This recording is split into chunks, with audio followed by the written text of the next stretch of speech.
The container projects I've done have been quite varied with types. I've profiled a number of them now where we've done very small projects. This is a large project of 34 units that is in St. Petersburg, Florida. And I like this project because it makes very efficient use of the containers and what they're suited for. We've got, as I'm going to say in the upcoming video, what we call workforce housing. This is affordable housing for couples and individuals that are starting out and working in the entry-level jobs. And it's more affordable than your typical apartment complex. And these are basically single-bedroom units with a kitchen and a laundry room and a small living room area. And they're only about 320 square feet, but they're very nice living units. So anyway, let me go ahead and show you this units that we're doing. And I hope you like it, and I hope you like the project. I certainly do. Thank you.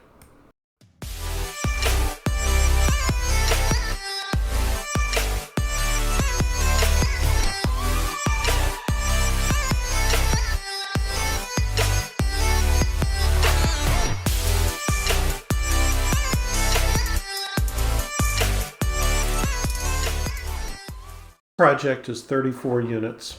It's located down in St. Petersburg in Florida, and it will be basically workforce housing. What we've got here is it's 3 stories of containers, and it's 2 buildings. This building here, which has got 28 units, and then building B behind, which has got 6 more units. And structurally, it was difficult to design these decks around here because they're attached in different ways. You've got it attached on the front here, and then to the sides of the containers, and then they've got a bridge across here, and then I've got quite a different shape here and here. And then we've got this elevator tower here, which has been difficult to design too, to get it to fit in. And the problem with the elevator tower is to make sure it doesn't blow over during a windstorm. It's a very tall, thin structure, and it's anchored down here with this pad here. It was a difficult thing to work with. So let's take a look at what the individual units will look like here. So we'll go here to level 1, and very simple units. Each unit will have a bedroom, small kitchen, dining room area with a refrigerator, your stove, and your sink, and a small bathroom and shower unit. And each unit will be 320 square feet. It's meant basically for couples or individuals that are just starting out.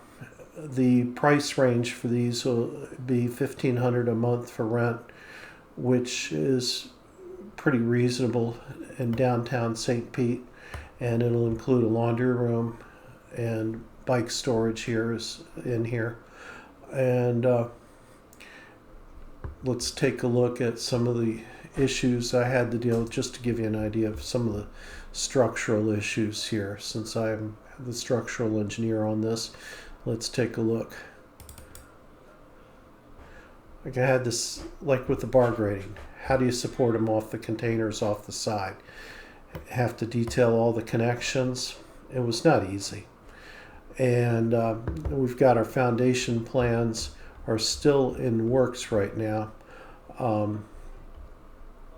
Let's see if I've got them here where I can reference them. Structural plans, and it is. And here's our foundation plan here. The foundations, I'm doing 3 basic types. 2 types for the containers, and then I'm doing a type for the columns. I haven't put them in yet. And then I've got a large mat foundation for the elevator tower. And the main issue in this one was to keep the tower from overturning. And the problem I am having here, as you can see, I've got stuff intruding on where my tower is. The tower is close to where I've got a foundation here. I'm going to have to put a foundation here for the column. That's going to be a difficult problem here. I'm not sure how I'm going to do that. I might have to move the column out of the way. I'm not sure how I'm going to deal with that yet. And basically, because of trying this unusual shape that we've got here, the elevator tower being located right here, and with these, if we go here to the level 2 and show the deck, this complex deck that we've got and the way that it's attached, seriously, it's been designing this has been like taking a final exam every single day. Here's another one I can show you, a cross section that I had to do. This was a relatively easy one here, and as you can see, I've got to make a few changes here. That's no problem. It's still under being worked out. All right, so let's go back to the finished floor, and this is relatively easy to fix. I'll fix this while I'm at it.